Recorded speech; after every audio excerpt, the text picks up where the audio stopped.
you're welcome. General Coordinator, Excellence Union International Group. You're welcome. Thank you. Thank you. Hi TV once more. I'm happy to be here. Thank you for this special program. And I just wish to say that we also learn today from the experts that are here on board. Thank you.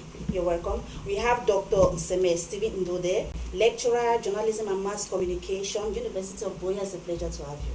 Thank you very much, Madam Alice Lekie, and thank you for this great invitation given to me to serve as panelist for this very topical issue in our society. And I'm also happy to meet the panel of experts on this table today. I look forward to fruitful discussions. All right, I come to our lady. We have Nina Besem Ashu, online business developer and a family builder. It's a pleasure to have you on set. Same here, madam. It's a privilege to be on this platform, and it's a very interesting topic. I hope we will get to educate our viewers and we'll all get to learn. Of course. Of course, and to crown this, we have evangelist Mbole Charles Lyonga. He's a gospel minister, a journalist, nation builder. It's a pleasure to have you on set. Yeah, good morning and thank you, Madam Alice. It's really a pleasure to be here on the platform to talk about this sensitive issue. You know, a thesis was recently defended on the 10th of June on social media, and a new term was coined, the social media as a new family member. So I will enjoy the discussion. Okay. Thank you very much. We are all going to enjoy it. And we just go straight to Will. I know, Mr. Musoke, our nation builder, you have so many things to talk about, not only on social media, so many other things about Excellence Union International Group. But you can feel free to participate in the topic of discussion. We will add to what somebody have just said. But from the beginning, I would like all of us to look at an overview of social media and how it is viewed by the world today. Let's look at an overview of the social media and how it is viewed by the world today. Mr. Musoke, I'll start with you. Yeah, well, I think social media has come to stay, and generally speaking, social media is made up of the respective communication channels that are available today, which could be used to exchange information, used to exchange whatsoever we wish to exchange, but using the internet that is there available to us. And we have so many social media platforms like Facebook, YouTube, Instagram, and so on. There are so many of them. WhatsApp itself, which we are using, is also part of social media. But what I wish to look at is the aspect of technology. You know, technology as a whole, information and communication technologies has come to stay and has come to transform lives, has come to transform families, has come to transform communities, has come to transform nations, continents, and why not the world at large. So the issue of communication, I think, is key in this situation, the issue of exchange of information. So I think that social media is that part of life that has come to be part of us. And I think that families, the communities, the nations, continents should exploit, especially the positive side of social media. I just wish to say that many at times we may say that negative part, but I think that it is human beings that are negative. An application itself, a medium itself may not actually be negative. The media is not a negative platform. I think it is the human beings that put negativity in most of what we experience in the world today. So I think that social media is a good platform, or it's presenting a modern way of communication, which I believe we should exploit. Thank you. All right, your own point of view. I'm coming to you, Mbole. Yeah, when we talk about the social media, like it tells us, social media, social now is people oriented. Now this is a media which is people oriented. You realize that it comes from the people, and the media has what its preoccupations to actually pass across information, entertain, educate, and more, and all of that. So looking at the social media specifically, you realize that there are different facets of the social media. The one which is more commonly used among us is actually what the social network sites which we are conversant with. We have blogs, we have other platforms within the domain of the social media. And you see that it is the internet that propagates, you know, all of these, that helps the social media to facilitate its activities. So by looking at the social media, we are in a phase whereby we need to start looking at some peculiarities, because we see it as a very good instrument in communication, but it has met people who are not very prepared, who are not well educated. And I think this is where we are trying to strike a balance so that we can best know how to use this media platform and get the best of it. All right, Doctor, we are talking about an overview of social media and how it is viewed by the people of the world in this 21st century. From a journalism and mass communication perspective, the social media come to, complement other traditional tools of communication which hitherto were there, like the newspapers are still existing, radio, television, where we are now. When in 2004, Mark Zuckerberg and his roommate colleagues at Harvard University came up with the idea of Facebook, which was, one of the first viral social media platforms as we know today. Their intention was to enhance interconnectivity from the word face, so that you can be able to see the face of someone you are talking and discussing with. So their idea was to enhance connectivity and communications with persons that you may not be close to physically, but that you can be close to virtually. And so from 2004, we have seen the improvement in digital technology leading up to other platforms from there. YouTube came in 2005, Twitter came in 2006, WhatsApp came in 2009, and many other social media platforms that we have today. In fact, Madam Alice, there are more than 250 of these platforms. So I have argued in my works that what we use is not even up to 5% of what we call social media. Which one do you use and which one do you leave? But as the previous presenters have insisted, the media themselves may not be negative, but the persons behind the media may be negative. So it's important for us all to enhance the use and leverage all of these social media platforms for greater productivity in whatever we do. All right, thank you. Just to be fair, I'm coming to you. We are looking at an overview of social media. Okay, madam. When we talk about social media, I would love to address it from the point of view of globalization. Social media has enhanced globalization and made the world to be a global social village. I will not say a global village, I say a global social village, because due to social media, we are able to interact. The human being is a social being.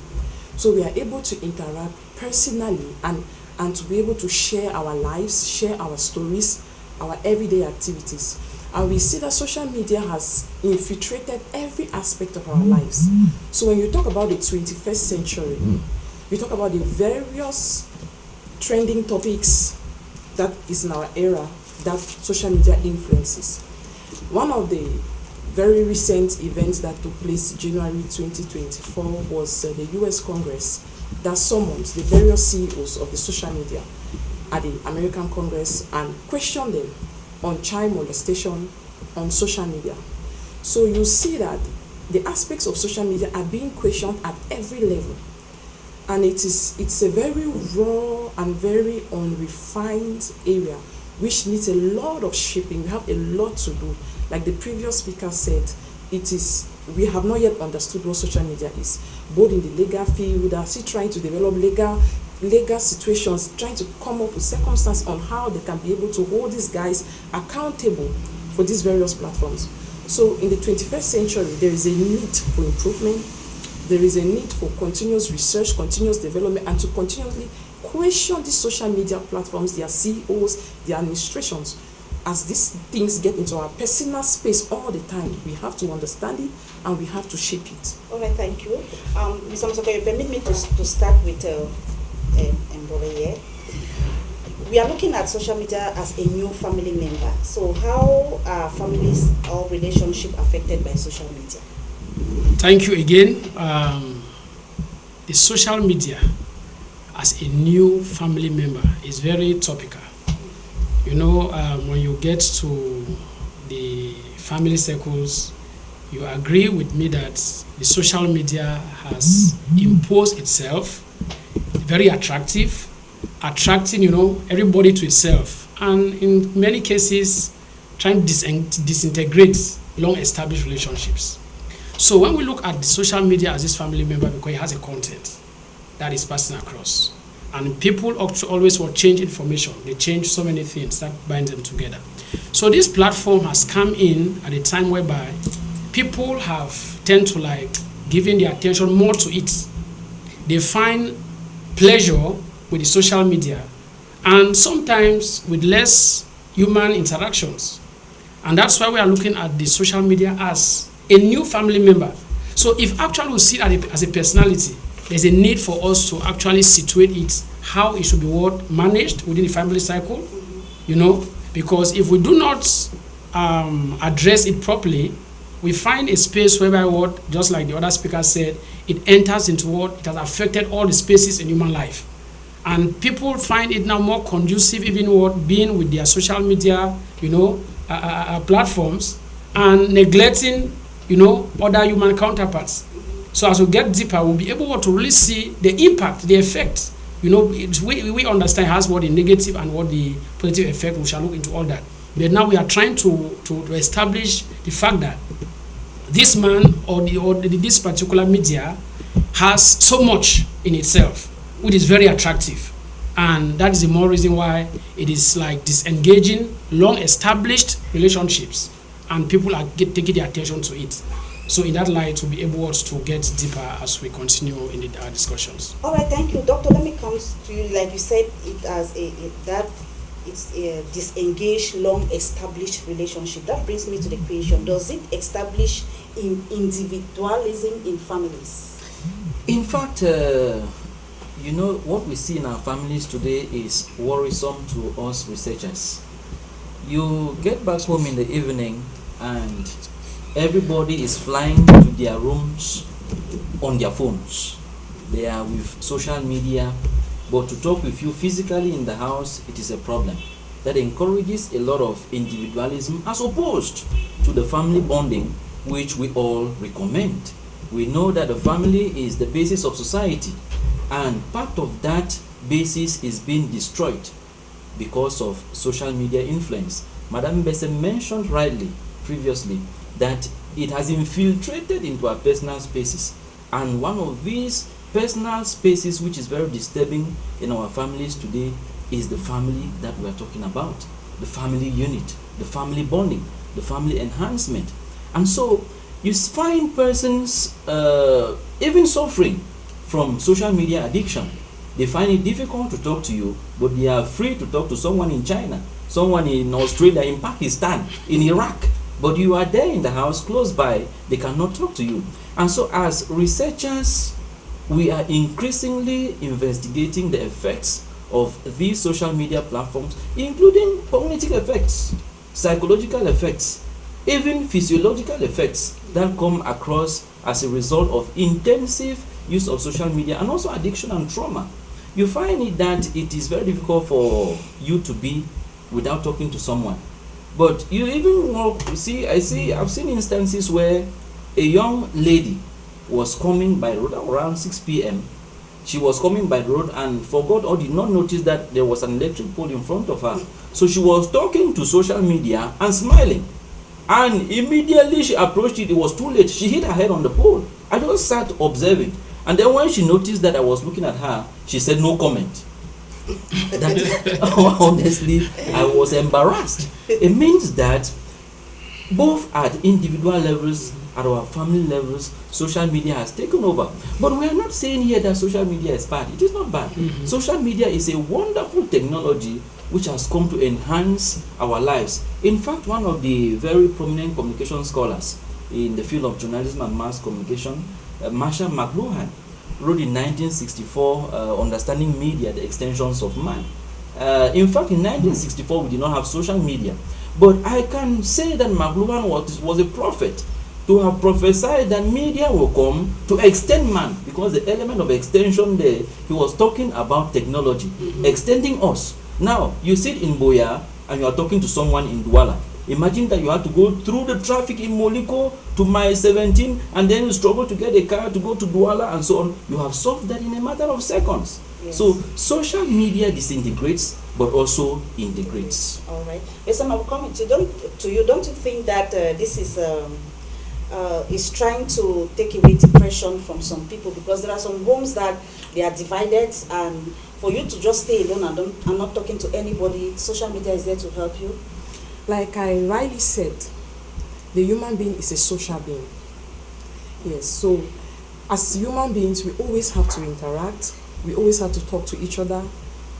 I believe that when they say someone is a hermit, I don't really think anybody is a hermit per se. Because if you are living by yourself, you either have a pet or something that draws your attention that you socialize with. Now, in the situation of a home, I would say, in terms of generations, homes have various generations. Like the technological age will say, we have the Gen Zs, we have the Gen Alphas, we have the Millennials, we have the Generation X. So in a home, there's a mixture of all those generations. Now, the Gen Zs is from the 18 years old to the 27-year-old. Those are the ones that were actually born in the social media era. And when you're in a home with Gen Zs and you have millennials, that is from 43 to about 57-year-olds in a home, we have to accept their world, their reality, their format of socializing. We have to accept that, like you said, that it brings depression. As a parent, personally, I'm a parent of 4 kids. I'm fully aware of the effects of social media. I'm fully aware of the mental disorders it can bring to a child. That is why we have to be social media literate as parents, to be able to guide the younger generation, not to find themselves in a depressive mode. Why? Because there's a lot of fake life on social media, a lot of hate speech, a lot of cyberbullying. You see the Gen Z generation, they suffer a lot from cyberbullying, even sexual assault online. That's why you see the Americans are rising to protect their children, to protect the younger generation. And we parents have to be consciously aware, we the millennials and we the Gen X, we have to accept that social media is part of their life. It won't go anywhere. Instead, it's evolving into virtual reality, it's evolving into artificial intelligence. So we have to speed up to be able to guide these children not to fall along the way, or to get, because with every era comes its pitfalls and comes its challenges. So we have to be able to be aware, to be literate enough to guide them, not to find themselves in such delicate situations. All right, Mr. Musoke, we have a lot of graduates, we have a lot of youth who are unemployed, they are roaming the street, and they spend almost all their time on social media. How can Excellence Union International Group help to raise professionals and entrepreneurs? In fact, let me say that social media can employ everybody. There are a lot of social media platforms today. There are a lot of apps that have been developed that have linked with social media. And I just wish to say that lecturers in universities, especially those that are teaching in programs like technological programs, journalism and mass communication, I think they should be able to expose the reality of social media, and especially the fact that social media can employ youths. It can help youths to gain certain skills, and those skills will help them to be able to employ themselves, to be deployed to take care of themselves. You know, to me, I always look at the positive side of things first before looking at the other side. I think this is this is an opportunity that the technological world has brought to the lives of youths. If a youth is still crying that he is unemployed, I don't know which type of youth is that. That youth should be able to know that within 6 months to 9 months, he can be well equipped to use social media and start a new life. I think this is the type of orientation that I am giving to youths. In as much as the negative side of social media is there if it is misused and mishandled, but it's more positive to the fact that if positively handled, it will solve a lot of problems, as it has already solved. In fact, there are young people today. I have so many youths who are earning at least $1,500 a month, and I ask how, they say no, it's social media, no, it's technology, and so on. So looking at the importance of social media, I think we should take this opportunity and exploit other platforms to be able to educate and tell the youths that this is an opportunity for them. Technology is an opportunity for them. Social media in particular can help youths to actually start their lives, to actually begin something. And if they are serious, within the period of 1 to 5 years, this youth will not be crying again. So technology, social media, which is just a portion using internet and the rest, I think if we actually look at the positive side of social media, we realize that it has already employed so many youths. So many youths have come out of their poverty and their frustration state because they embraced social media, looked at how it could be exploited. So many ladies today are selling and doing a lot of sales online through social media platforms, and they are making great commissions from that which they are doing. This is social media. So I think that in as much as we are looking at the disadvantages that may come behind some of these issues, let us also look at the fact that it could actually be leveraged, and it will help many governments to free themselves from the burden of youth knocking their doors for jobs. This is an opening for many jobs that youth could actually get. That's why I said that professors in technology, journalism and mass communication and so on should be able to bring this thing to limelight and make governments to understand the fact that youth should engage in this positively, and it's going to help so many youths. I know that we are talking about the household, but now I'm just trying to look at it from a general perspective and how it can help communities and help maybe even governments to curb this issue of unemployment. Thank you. All right, I'll begin with Dr. before I come to Okay. In fact, I would like to strongly agree with Mr. Musoke Lucas when he says that social media can employ everybody. It is possible. In my introductory remarks, I said we have not even been able to use up to 5% of social media platforms. If there are about 250 of them, open your phone. Tell me how many of them out of 250 you are using. Maybe not up to 10. So there is a lot of work that has to be done. Now, to also buttress his assertion, since he has mentioned professors of journalism and mass communication of technology, we are taking a lot of advantage of social media to also imbibe skills into our students and let them know that they can use the digital space to create impact around the world and help themselves make money from social media. For example, at the undergraduate level, there's a course I teach at the undergraduate level, second semester, 400 level, that's final year students. It's called online journalism. In that course, we teach students how to write online, blogs, websites, build blogs, build websites, write for those media, all kinds of social media platforms, and how the contents that are created there can be able to sell you as an individual journalist and can be able to sell your organization. And the effect is that we have had numerous students who take advantage of this, and they build blogs, for instance, where they write stories, original local stories. They sell those stories to national media and international media, and the students get rewarded from there.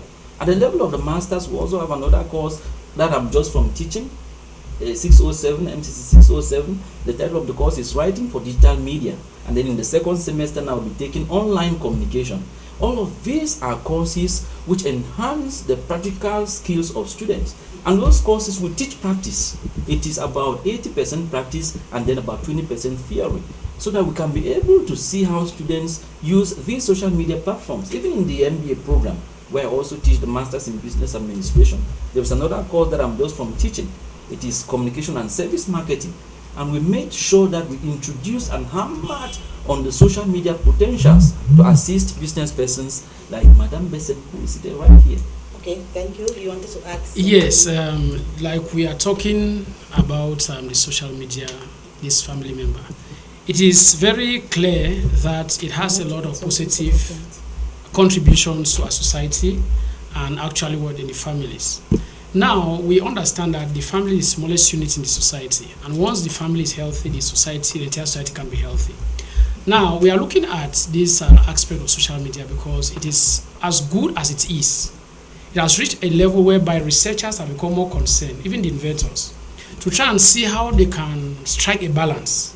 Because the first intention for this media platform was positive, to see how it can relate interconnectivities, how people can maybe pass across ideas. Now you can be sick even at home, you can get doctors online, so many things. Even in class groups, they can have their group platforms. They share ideas with their lecturers without even necessarily going to class. You know, you can sit here and have a class far abroad. It's wonderful. Now, our bone of contention, just like the African man who I am, when we grew up without the social media, even without the TVs that came in the 80s, you realize that there was some level of bonding.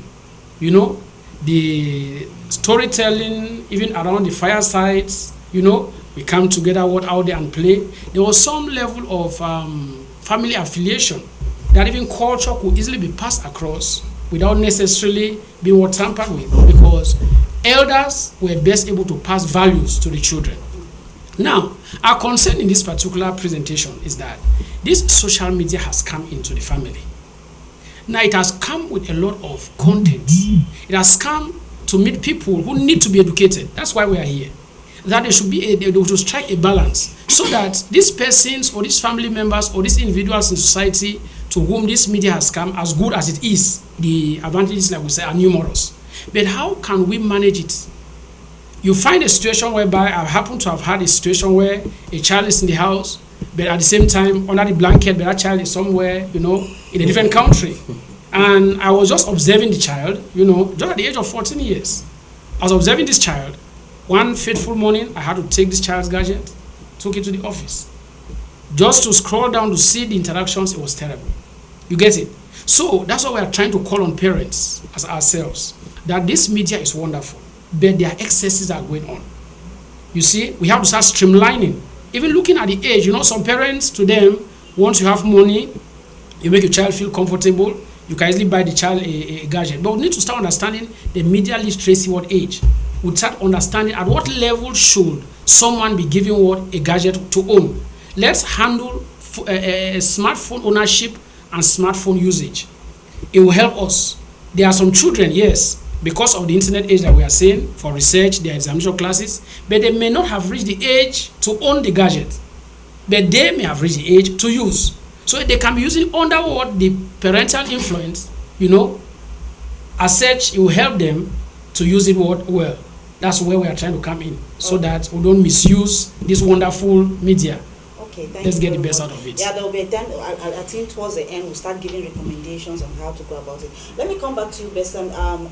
Following from what Mr. Musoke said, and also Dr., there are a lot of good things that are coming from social media. You can use it to learn employment, and like he said, but we are talking about as a new family member and the contents that are there. If you go to social media and you see those who are misusing the social media, is the age that we are talking about, the Android generation, like we call them, these small children.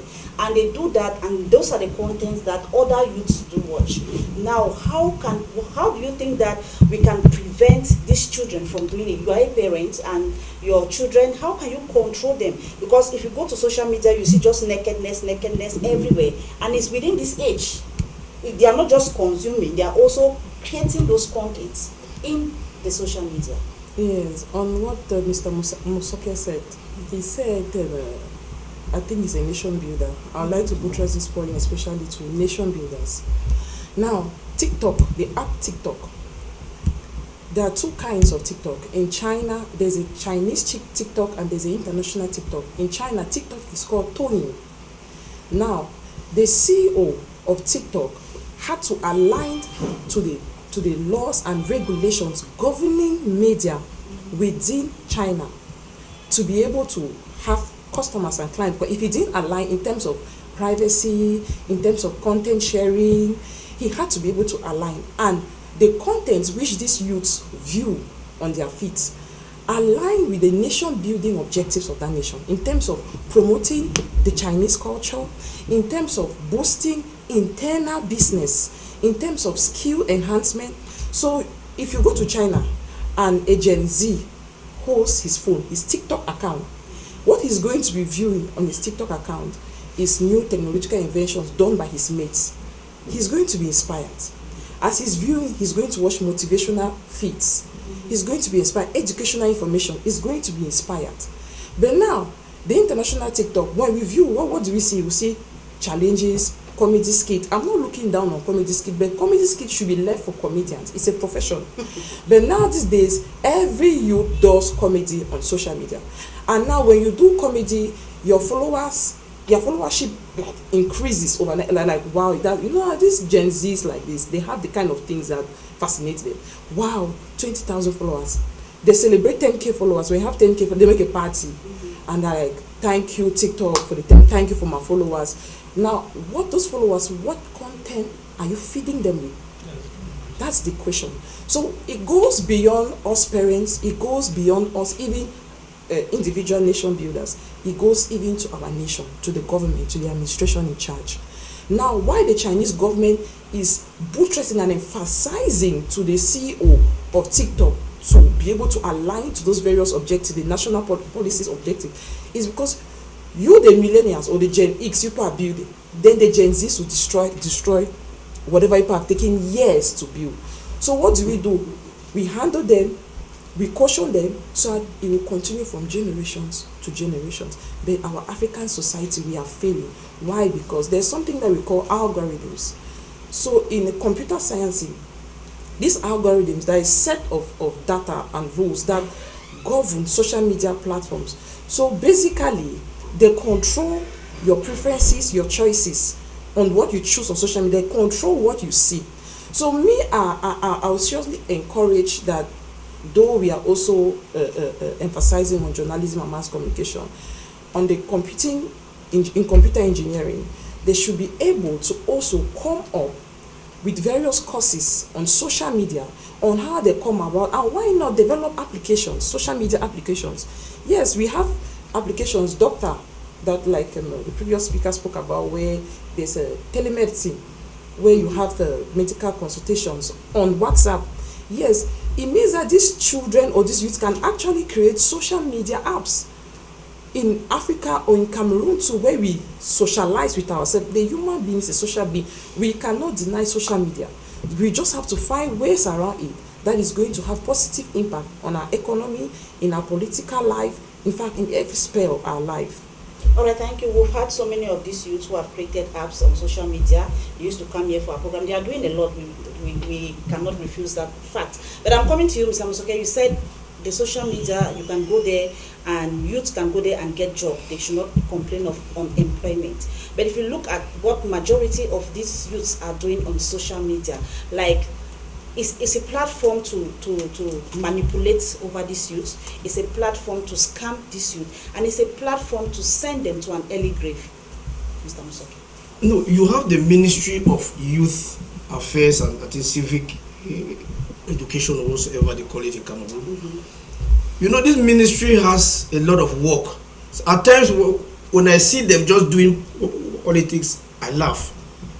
You know, the youth are actually a vital part, a vital component in society.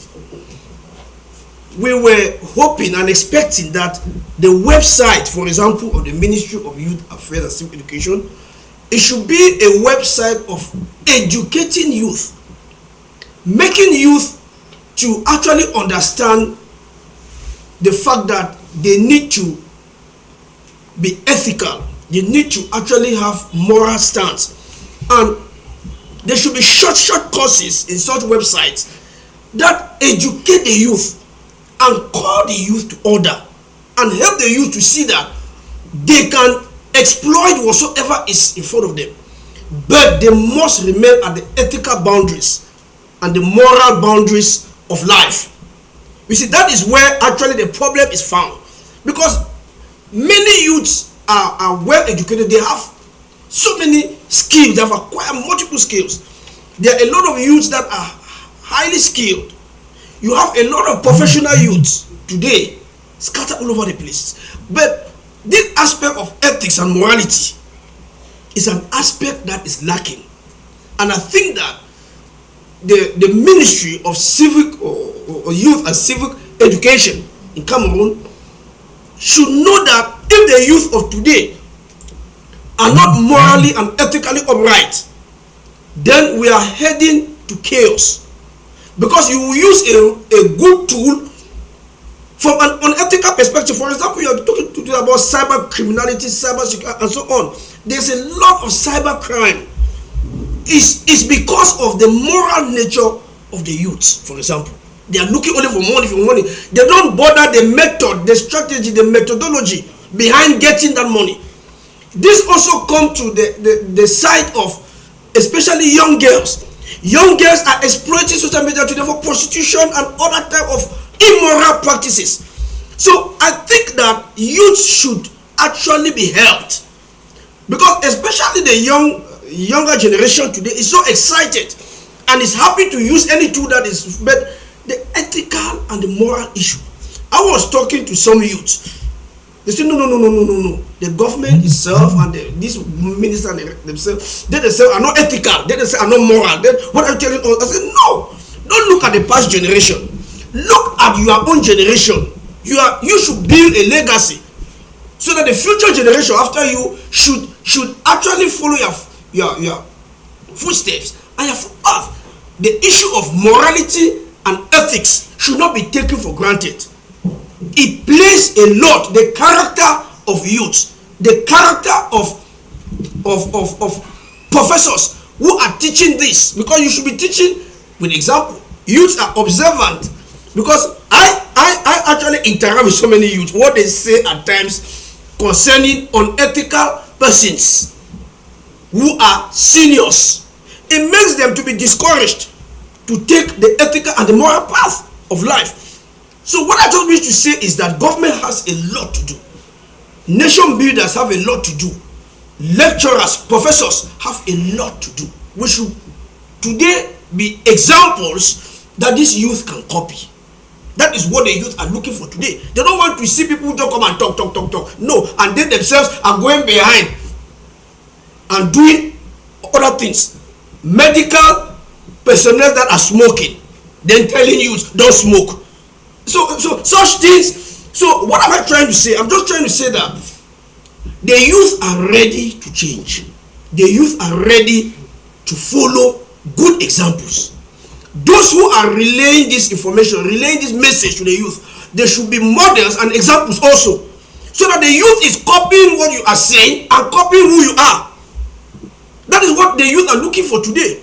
So this calls all of us to order to the fact that we should be examples, we should be models. The Ministry of Youth and Civic Education should be an example, should be a moral entity, ethically bound by certain boundaries that the youth can copy. Go to their website and see good lessons on morality, ethics, and the rest, and other opportunities that are there.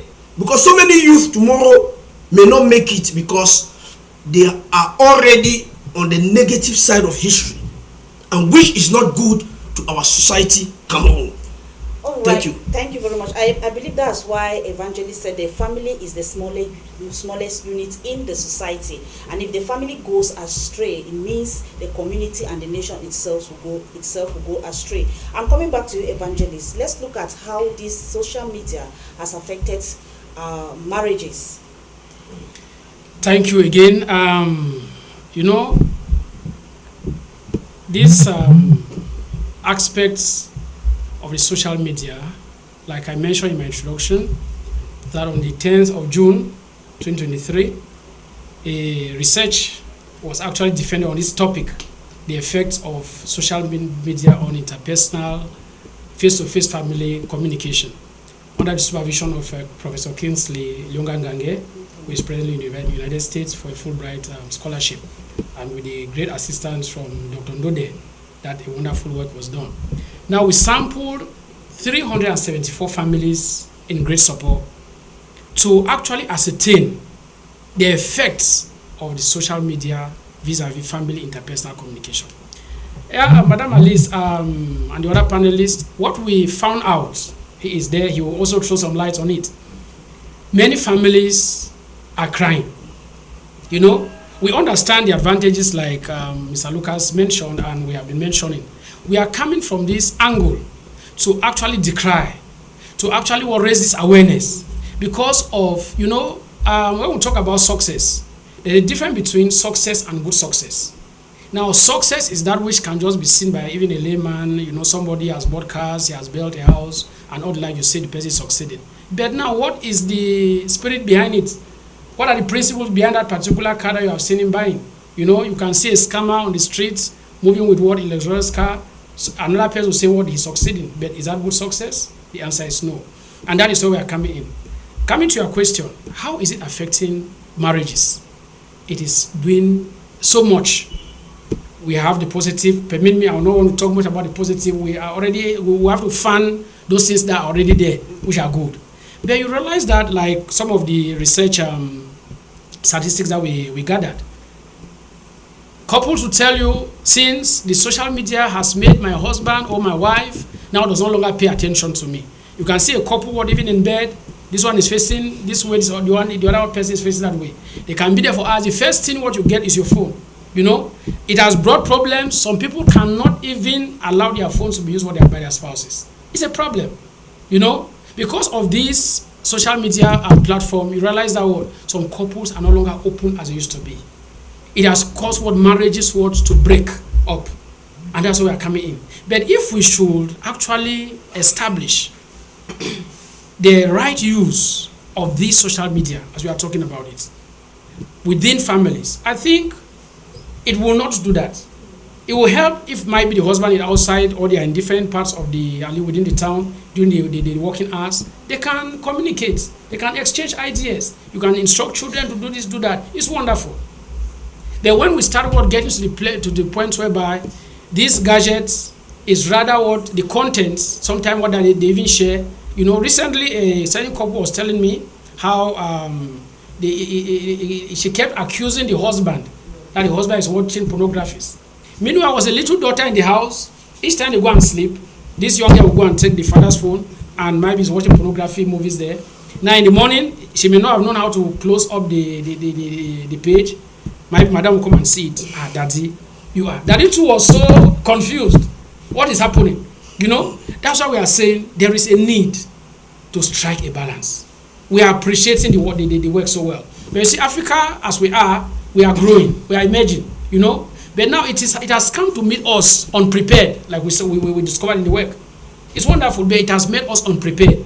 So there's a need for us to start getting to the realities that as good as this platform is, it is also doing something that we need to address. I think the doctor will add something on that line. Thank you. Yes, in fact, we used two theories to explain what we were researching. The time displacement theory and the family systems theory, those two theories. Now, the time displacement theory, we were looking at how social media have come to replace and even take away some of those activities which we used to hold dearly to our hearts as family members. That's time displacement, and it centers around technology.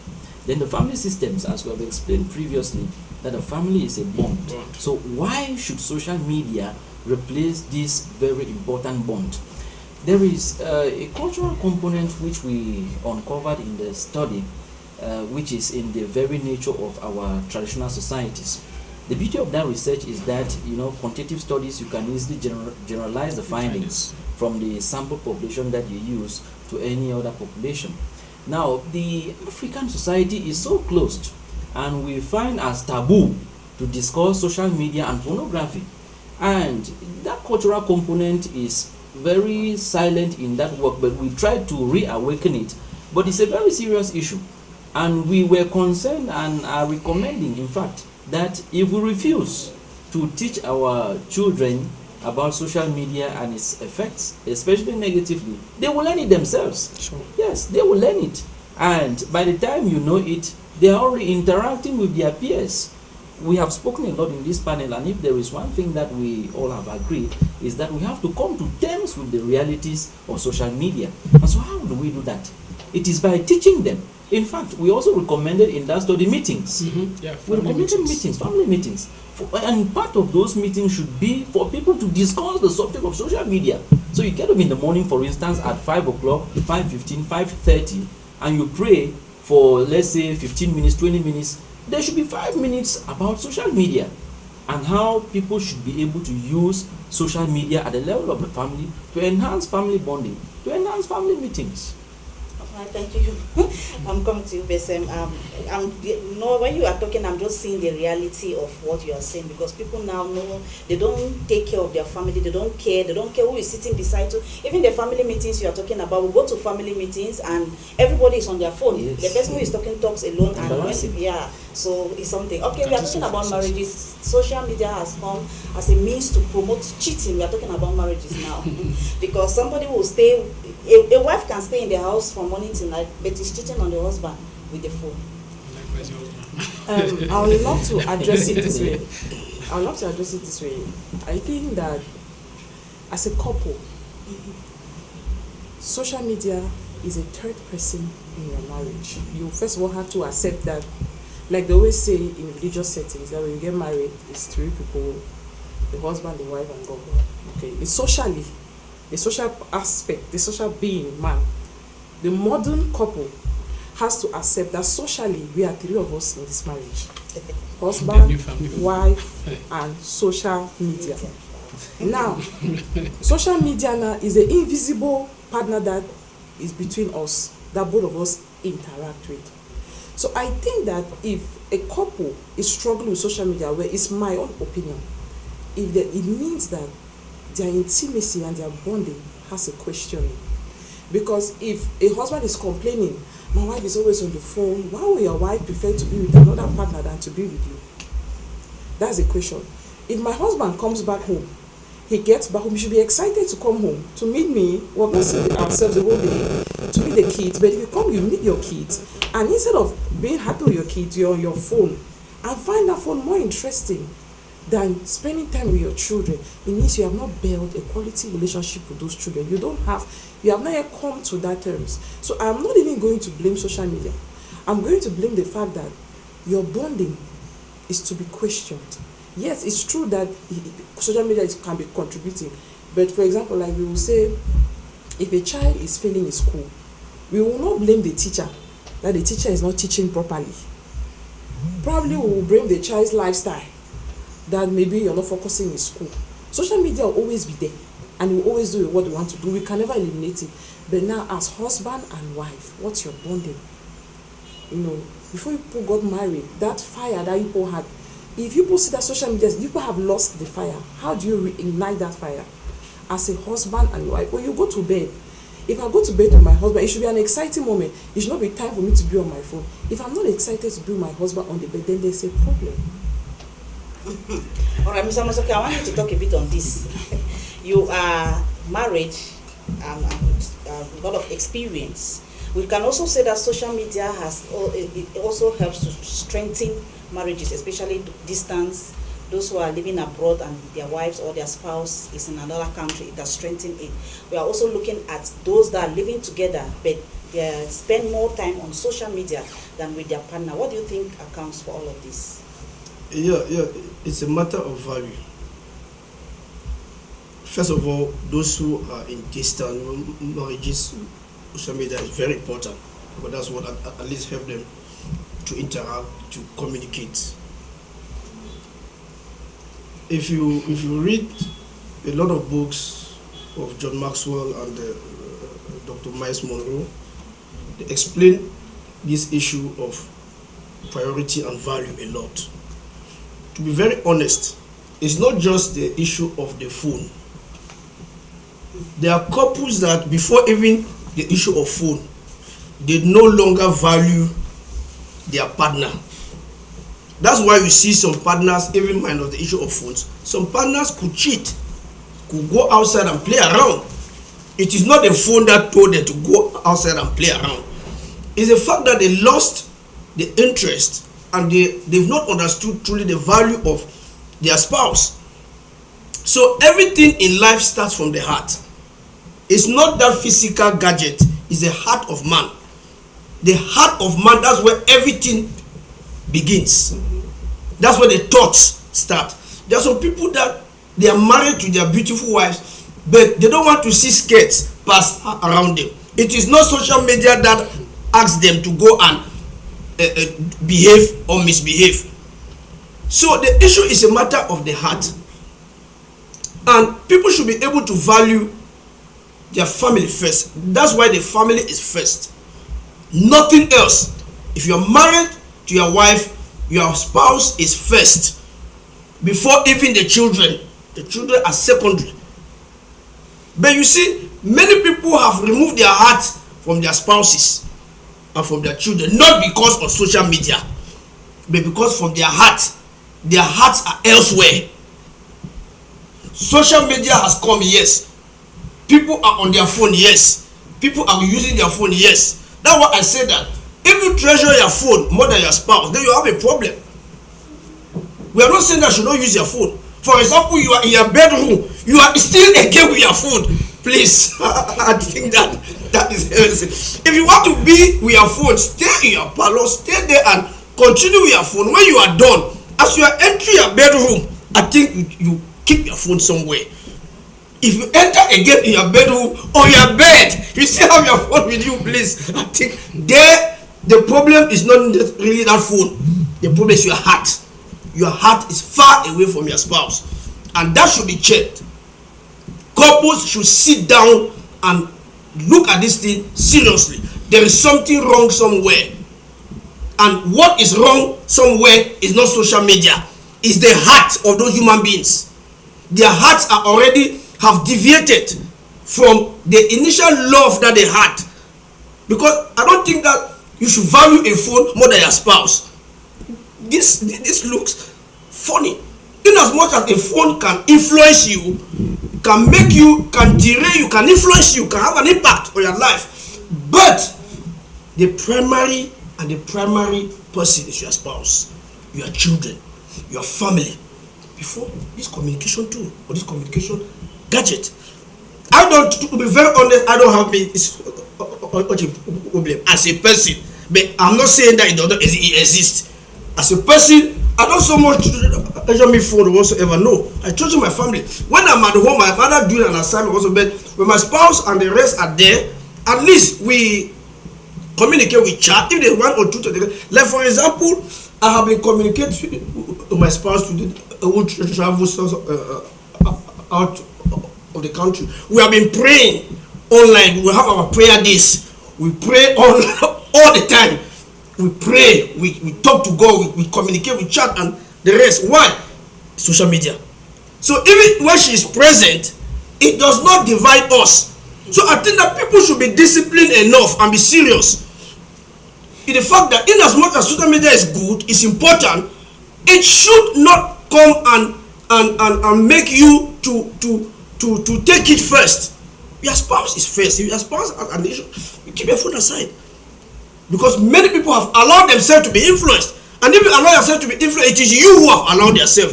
It is not the social media that has forced itself on you.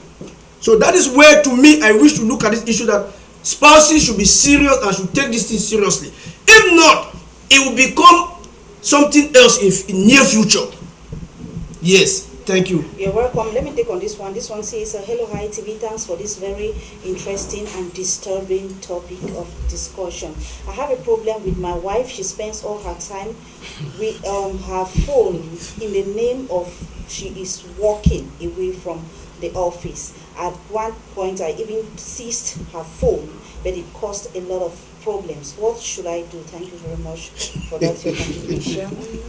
It's thrown on the table. Yes, it goes back to the point of value that Monsieur Mosoke just mentioned, and also the point that Madame Nina mentioned about the problem around social media, which is not even social media again, but us. It means that we have not been able to valorize our relationships at home. So I don't think the best option should be seizing a phone. Yeah, no. Yes, seizing somebody's phone, I don't think solves any problem. People should learn to value interpersonal relations, as we argued in our work. James. Yes, in addition to that, there are two main principles that came from the author himself. The author of marriage is God Almighty. and we can hardly run a successful marriage without obeying God's principles, which stands on what? Love and submission. The Bible says a man should love the wife and the wife should be submissive to her own husband. Now, when we are looking at now this man, this new family member, how is it affected? Like the viewer just presented, we are talking about values. Now, when you find a case where the social media is actually becoming a problem, sometimes it's based on the level of privacy that a couple want to secure with relation to the usage. Some persons, or some couples cannot expose their gadgets to each other. The issue of password, those are the factors that start bringing problems, suspicious, that this space is no longer open. I think, in my opinion, and what should be, a couple should not have password on their phones, to my opinion. The Bible says when the two were naked and were not ashamed to each other. Nakedness is not about the nakedness of being the physical naked to maybe no. Nakedness means everything about you should be what bare. If you actually believe this is my spouse, why should you then have a password before they access your phone? So those are some of the things that cause a problem. If say the wife had maybe an assignment from the office like he presented, then this should be made known to the husband. While she's doing it, the husband should know that exactly that's what is going on. But not all the time. But not all the time, because you cannot come home, might be Ogatu from the office, he had a very tiring day, you want to come and meet you, then, you are just there. Avoiding him, might be in bed because of that. Then that man must just flare, So we need to actually strike a balance. All right, thank you. Yeah, let me say something just a little bit. That's why it's advisable that if you're a professional, maybe has some professional secrets which cannot be shared easily, you should have two phones. You have your professional phone, which you can put a password there because it's sensitive. Anything can happen.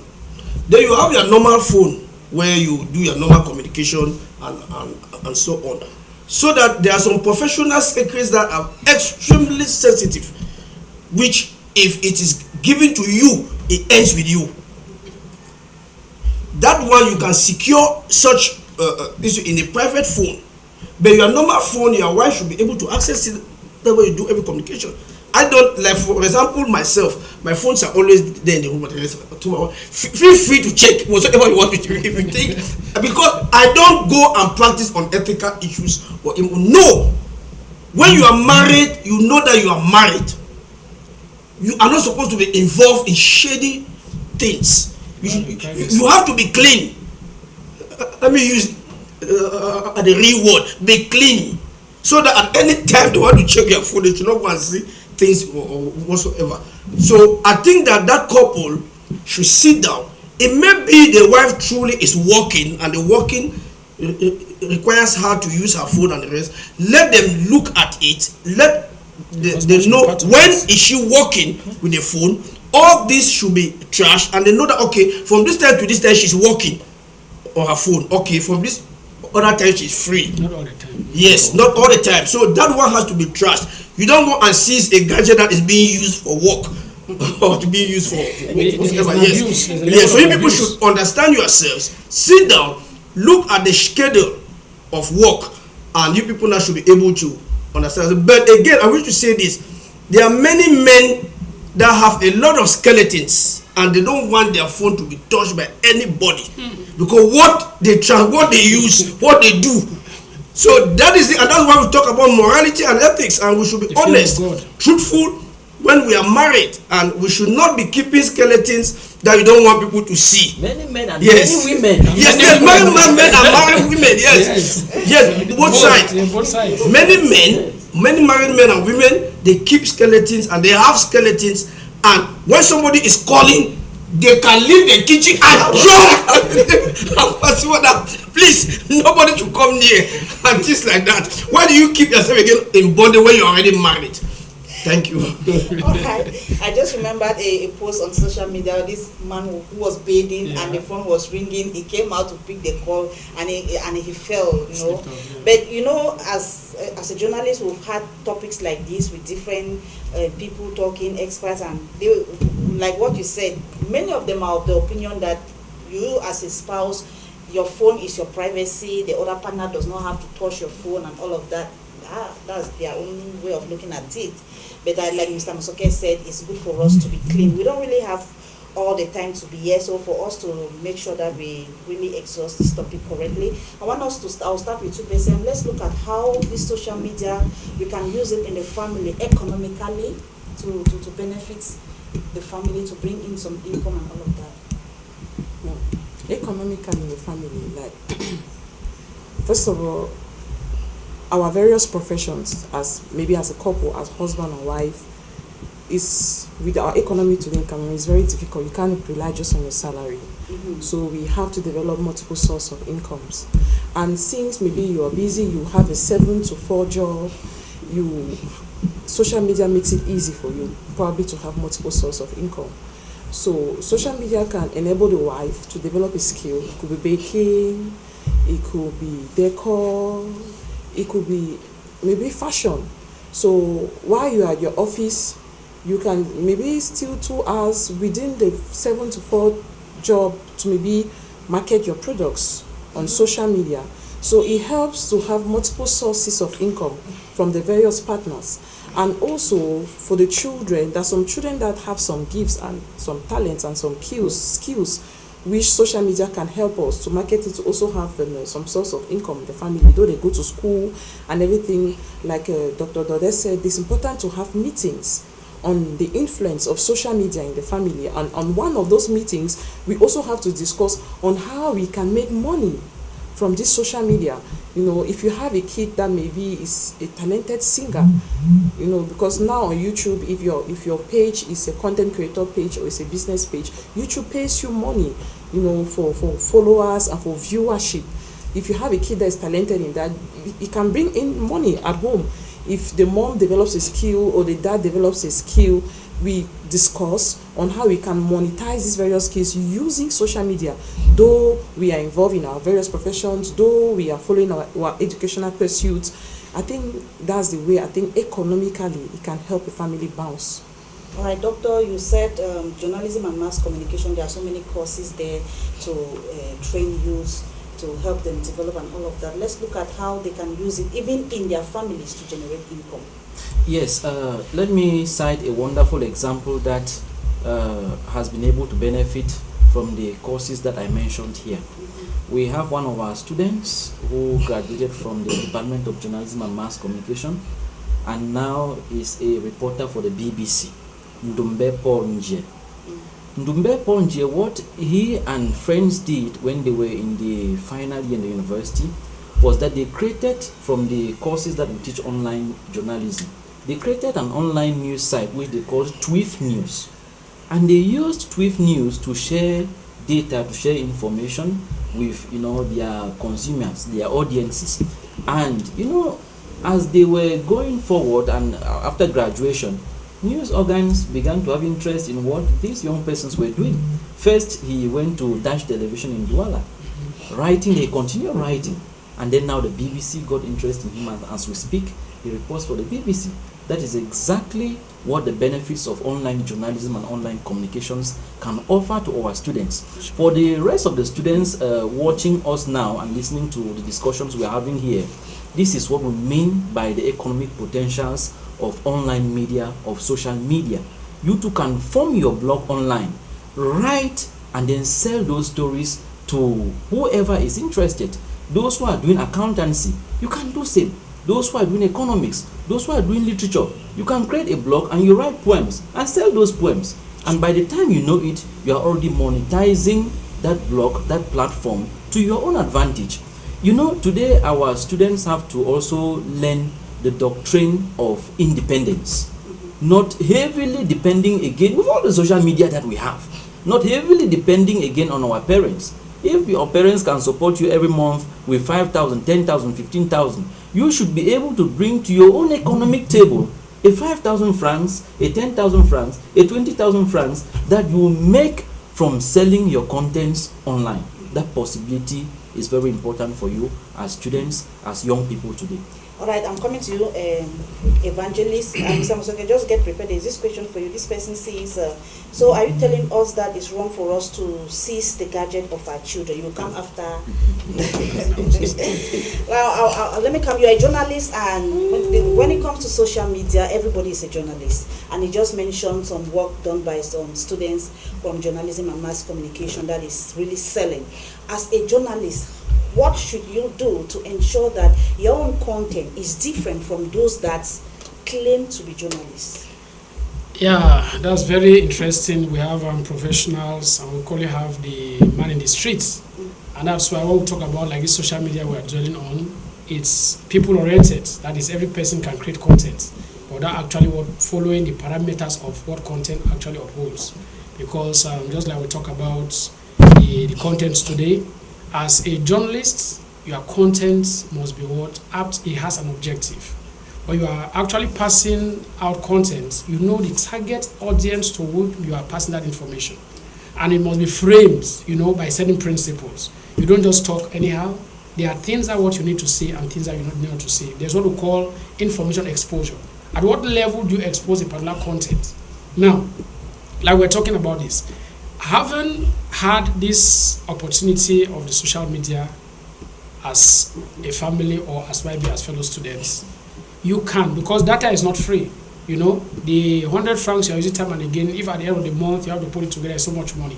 So there's a need for you to use this data and convert it into some income that we are talking about. We can use maybe our state uses, and today you can have an online shop without having a physical shop. You can go to maybe a particular shop, you see some nice things there, just snap them, put them there, and leave your contact. You can get some person contacting your own contact members. You can get back there by it. Even a 2,000 francs is important. Please, I want to reiterate on something here, especially on this the feeds that we pass across. There is a need for us to come to that realization that it's not every information that you must pass across. And that's where I think professionalism comes in, like you asked. There is a need for, there's a level of privacy that each and every individual should have. But you see, in these modern days, people don't understand what to pass across on the social media and even what not to pass across. I usually say that the greatest miracle are the things that God is doing for us that we don't see. The battles He's fighting for us that we don't have an idea about. But we end up now exposing our lives. Somebody today, you see a woman that is pregnant, will take the pregnancy, put it on social media. You don't even know the battle, the persons who are, longing that you should never have a child. A child is born in the hospital, the first place to put it on the social media. No, it's not done. We need to come to terms and know what we are disseminating out there. Because without which we just end up, somebody regretted the fact what happened in his family, while they were building their house. At every stage, they would just take and be put on social media. It was attracting negative things to them. At the end of the day, the result was not the best. So all of these things, we are trying to educate ourselves. We have this media. We have a better way to maximize the benefits which are therein. As Doctor just mentioned, the opportunities are there that we can use and make money out of it. Let us not just look at the level. You enter the bathroom, you see nowadays what I saw the other one of our students. She was almost like naked. I begin to ask, what image are you all showing to the world? All those who are coming on your profile, what are you passing? What information are you passing? So there's a need for us to know what to disseminate and what not to disseminate. It's very important. All right, And permit me, Madam Alice, and the question you asked before Mr. Musoke comes in about that should they seize the gadgets from their children? I come with this clear information from our research findings. We coined two terms, like I did mention: phone usage and phone ownership. Phone usage, like we say, we're in the digital age. That even children from 5 lower classes will tell that they should give their numbers and the like. I think a parent, or if I use my case, the number of my wife and mine are with our kids. When the teachers, they ask them to give their numbers for whatsoever reason to get information on maybe in their teaching platform, they give our numbers and they relate us with them. When they come home, we put them the data and give them the phones used for research. We don't deprive them. Thereafter, we can get back our phones. So there is some parental control as long as that is concerned. But if you happen to give a child who is not yet mature, he has not reached the media literacy age, and you give that child, you know, he's vulnerable. Whatever they suggest to the child can easily get into it and becomes a problem. Because if you are seizing the media, there's a problem. So there's a need for you to first prevent that before you talk about seizing. Thank you. Yeah. Okay. I think he has already answered the question. We agree with my wife that we will give children phone as they are entering the university, because then now you need it. But as he said, schools are communicating to the children through us, through our phones. Schools have a lot of groups now. They have created groups from 1, from 2, and so on to upper 6. So all the communication that they have, whatsoever, is done through the parents. Then the parents now transmit it to their children. But I was talking with one top official once. I think this should be about 2 years ago. Then we were talking about this issue of women exposing themselves through social media and so on. And I was shocked by what this man said. The man said, yes, but you cannot blame them. That is what is selling now. There's no way you can stay at home, cover yourself, and men see you. So they are selling themselves. I said, what? I was so downcasted, but nevertheless, that is the mindset that many men have today. That let the girls come and sell it so that we see. But I think that is we are heading towards a morally bankrupt society. A girl is not beautiful because she has come and exposed herself on social media. A girl is beautiful because she has a good character, can keep herself, and when men see such a person, they can come to you for marriage. But when you have gone to the and throw yourself to the entire public, which man will come again and say that they want to get married to you? They only want to come and use you and dump you. Let me just come in. You said here that they can use the social media to create jobs and all of that. Do you know that if you expose yourself, your nakedness on social media, your number of followers increases and the money they pay you also increases? I think that's another kind of thing. No, that's why we are saying that you can use unethical and unorthodox methods to make money. But that is a problem. Question of morality. Yes, morality comes in. The issue is not money. Take note that value is not money. You should be able to have values. You should be able to be a disciplined person, an ethical person, a moral person. You should not look at money as the primary thing of life. No. Let money flow in from an ethical perspective. You don't need to go and show yourself for people to like and then you get. No. You can work hard and say something which can pull youths for their good, and a good number of them will still like your page. So why must you always choose the unethical method? Why not choose the ethical method and the moral method that will pull youth to yourself, and they can pay you billions upon billions? That's not an issue, but be careful the method you use to get money, because also you can come tomorrow and say that things are rough, let me go out and do something there and get money. No. The sources, there are two types of sources. You have clean sources and unclean sources. So you choose. Do you want to get money from the unclean sources, or from the unethical sources, or from the immoral sources, or you want to get it from the moral sources, the sources that are genuine, that still keep your integrity? Oh, thank you. It's a fundamental question that even goes back to the sociological structure of our society. Our society is prone towards negativity, towards bad news, towards oddity, even in journalism. If you put good news here, everybody is normal, good news should happen. But put bad news, and you see how many followers you have towards bad news. So we are concerned about the question of morality around this whole subject of social media. All right, thank you. I think that's why Besem said there was a rise in the United States of America for those who created all of this to try and look for a way to try and restructure and maybe put some restrictions, and all of that is good. All right, we have exhausted this time. It's time for us to give a take-home message. I'll start with you. Okay.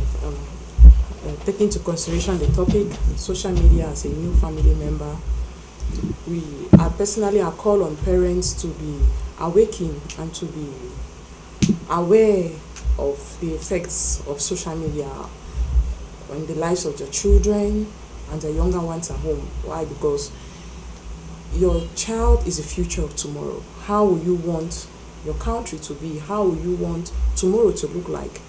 Is how you care for your child and how you guide your child. You accept that your child has social media and that it will never get away from your child.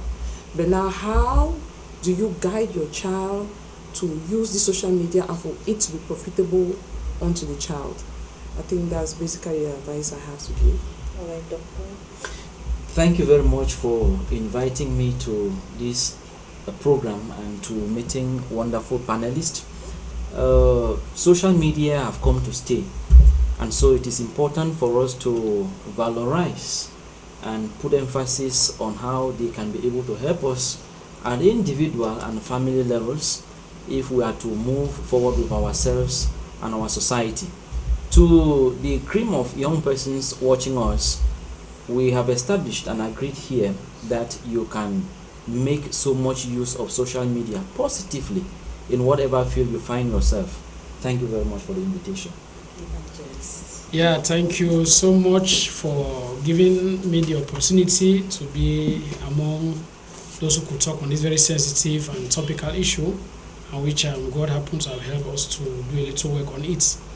I just want to call on the youths, parents, society, the government, and all the facets that are exposed to this social media, that it is time for us to actually situate this good communication tool that has come to us, because it, at the same time, as good as it is, we are worried because some persons, even when their eyes have been affected by the social media, because you hide under the blanket, you don't want your parents to see you, you are there browsing the whole night, stress, it affects your health, you know, like we're talking about morality and many other things.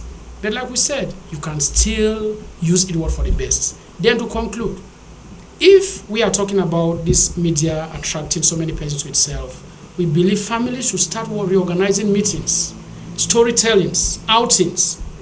There are times that you just say, okay, between this time and this time, nobody should put on the gadget at home. When you are at home, you ensure that nobody puts it on. I think it will help again that bond. They can watch a good film together, they can be communicating, they can go visit some places. All those things should come back. That's a real African man. You know, with the real African man has learned to be to bond, you know, good stories. And our dialect is gone, like in my own tribe, is gone, because now every child is exposed to foreign content and those type of things. Some of them are even fictitious, but they just take it for a real world. It's a problem. So I think there's need for a balance. Okay, Mr. Musoke, your take home message. Yes, I wish to say that we are in the technological revolution, especially information technologies, and we need to maximize and leverage on technology, and social media is just part of the facets that are exploiting the internet, and it is high time we look at the positive side of social media and leverage on it, especially the youths.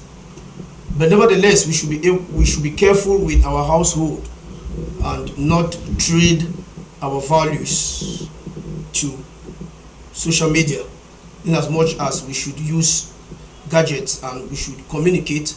We should be able to safeguard our children, because that's where everything starts. If there's a problem in the world today, I read an article somewhere, not just one, I think I've read about 3 articles that confirm the fact that the world is troubled today by children that were not brought up well by their parents.